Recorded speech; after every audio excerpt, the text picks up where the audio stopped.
안녕하세요. 여러분을 응원하고 지지하는 굿 메신저입니다. 오늘은 우리 아이들에게 최대한 나쁜 영향을 미치지 않는 텔레비전, 유튜브 시청, 게임, IT 기기 활용하는 방법에 대해서 말씀드리겠습니다. 결론부터 말씀드리면 우리 부모님들은 반드시 잠자는 시간 직전을 피해서 숙제나 공부를 제대로 마친 후에 1시간 이내로 허용하게 하면 됩니다. 자, 이 근거를 말씀드릴 건데요. 먼저 이 기사를 보시기 바랍니다. 이 기사는 스티브 잡스를 비롯해서 첨단 기술 기업의 최고 경영자들이 자신의 아이들을 어떤 식으로 IT 기기를 사용하게 하는지에 관한 기사입니다. 2010년 아이패드가 처음 나왔을 때 스티브 잡스를 인터뷰한 한 기자가 이런 질문을 했습니다. 집에서 아이들도 아이패드를 좋아하나요? 그러자 스티브 잡스가 나는 우리 아이들에게 아이패드를 주지 않습니다. 아이패드뿐만 아니라 다른 IT 기기도 사용하지 않게 합니다. 라고 대답을 했습니다. 그런데 스티브 잡스뿐만 아니라 이 다른 첨단 기술 기업의 최고 경영자들도 비슷한 이야기를 합니다. 숙제할 때만 꼭 제한적으로 IT 기기를 쓰게 하거나 주말에만 부분적으로 허용하는 것이죠. 왜 그렇게 하냐고 물어봤더니 우리는 기술에 대한 폐해를 이미 알고 있기 때문입니다 라고 대답을 했는데요. 여기서 말하는 기술 폐해란 사이버 공간에서 왕따, 폭력 혹은 음란물 노출, 그리고 중독 등을 이야기를 합니다. 어느 베테랑 초등학교 선생님이 말씀하신 내용입니다. 아이들이 스마트폰을 갖게 되면서 단체 톡방을 쓰는 경우가 많이 있는데요. 단체 톡방 때문에 문제가 안 일어난 적이 없었다고 합니다. 대표적으로 나오는 문제가 욕설 등이 오가는 경우가 있고요. 친구를 왕따시키는 도구로 사용되기도 합니다. 세 번째로 하루에도 수백 통이 넘는 대화가 오고 가기 때문에 집중하기가 힘듭니다. 네 번째로 드물지만 이 단체 톡방을 통해서 음란물이 도는 경우도 있었다고 합니다. 그래서 이 선생님은 자신의 반 아이들은 절대로 단체 톡방을 못 쓰게 하고 있고요.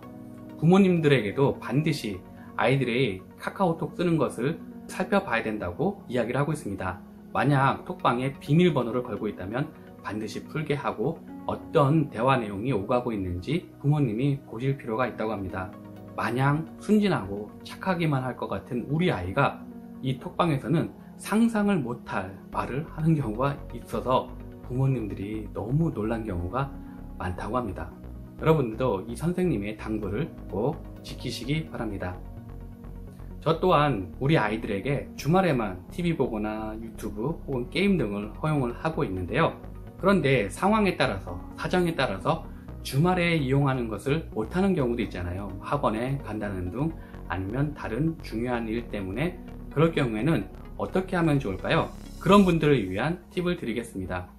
연구 결과에 따르면 공부 시간을 늘리기 위해서 단순히 TV, 유튜브, 게임, IT 기기 활용 시간을 줄인 건 별 의미가 없다고 합니다. 1시간 줄인다고 해도 공부 시간이 늘어나는 건 고작 최대 3분 미만이라고 합니다. 이런 것을 못하게 한다고 해서 공부를 하는 것이 아니라 거의 대부분의 아이들은 딴짓을 한다는 것이죠. 어떤 연구 결과에 따르면 오히려 좋은 TV 프로그램 혹은 폭력적이지 않은 게임을 통해서 아이들에게 좋은 영향을 미칠 수도 있다라고 이야기를 합니다. 그리고 아이들이 TV나 유튜브를 볼 때 부모님이 옆에서 같이 보거나 게임을 할 때 같이 하면 유대감도 형성되는 좋은 효과도 분명 있습니다.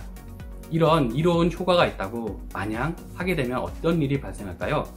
연구 결과에 따르면 1시간 미만은 아이들에게 공부나 정서적으로 나쁜 영향을 미치는 게 거의 없다고 합니다. 그런데 2시간을 넘어가게 되면 급격하게 나쁜 영향이 커진다고 합니다. 이 나쁜 영향의 대표적인 현상은 2가지인데요. 스크린 증후군과 중독 현상입니다. 혹시 텔레비전이나 유튜브를 보는데 우리 아이들이 옆에서 누가 불러도 모를 정도로 깊게 빠져있는 모습 보신 적 있으신가요? 그 모습을 보면서 우리 아이 정말 집중력이 대단한데 만약에 저 집중력을 공부하는 데 쓰면 공부 정말 잘하겠다 라고 흐뭇해 하시는 분 계신가요? 정말 위험합니다. 왜냐하면 그것이 일종의 스크린 증후군의 한 모습이기 때문입니다. 이 스크린 증후군이란 어떤 영상 같은 걸 봤을 때만 집중할 수 있고 거기에 빠져드는 것인데요. 우리의 뇌가 그 영상에만 반응을 하는 것입니다. 전혀 공부와는 상관이 없고요. 이게 왜 위험하냐면 우리 아이의 뇌는 완성된 게 아니라 커감에 따라서 점점 발달해가는 관계에 있습니다. 그 발달해가는 것이 이성적인 사고, 논리적인 사고, 인내력, 끈기 이런 것들을 담당하는 부분인데요. 스크린 증후군은 이 발달을 현저하게 막기 때문에 만약에 이 상태로 아이가 커버리면 물론 학창시절에 공부하는데 굉장히 큰 어려움이 있을 것이고요. 성인이 돼서도 듬직하니 참거나 사고하는데 어려움을 겪을 것입니다. 중독 또한 마찬가지입니다. 우리 아이 뇌에 결정적인 나쁜 영향을 미치기 때문에 주의해야 될 것입니다. 그래서 앞서 말씀드린 결론처럼 우리 아이들에게 텔레비전, 유튜브, 게임 등을 하게 한다면 반드시 잠자는 직전 시간을 피하고, 왜냐하면 잠들기 전에 영상에 노출되게 되면 깊은 잠을 자는데 방해가 되기 때문입니다. 그리고 숙제나 공부를 제대로 마친 후에 허용해야 되는데요. 왜냐하면 먼저 게임이라든가 텔레비전을 보게 하면 이 재밌는 걸 보다가 순간적으로 딱 끊기게 되면 우리의 뇌는 거기에 빠져 있습니다. 공부에 집중이 안 돼요. 재밌는 거 끊고 이 하기 싫은 공부를 해야 되나? 공부에 대한 부정적인 감정이 생기기 때문입니다. 반드시 숙제나 공부를 마친 후에 1시간 미만을 시간을 지켜 주셔야 합니다. 물론 이렇게 하는 거 쉽지 않습니다. 그렇지만 저와 여러분은 우리 아이들을 정말 사랑하잖아요. 잘 되기를 바라잖아요. 우리 아이들에게 좋은 거라면 꼭 시켜주고 싶잖아요. 이런 마음이 있다면 아이들이 처음에 거부감이 크다 하더라도 극복해낼 수 있습니다. 이렇게 우리 아이들을 키웠을 때, 지금은 몰라도 우리 아이들이 컸을 때, 우리 부모님은 정말 훌륭한 분이셨구나, 존경할 만한 분이셨구나 라고 생각할 것입니다. 그날을 위해서 오늘도 우리 부모님 화이팅입니다. 힘내십시오.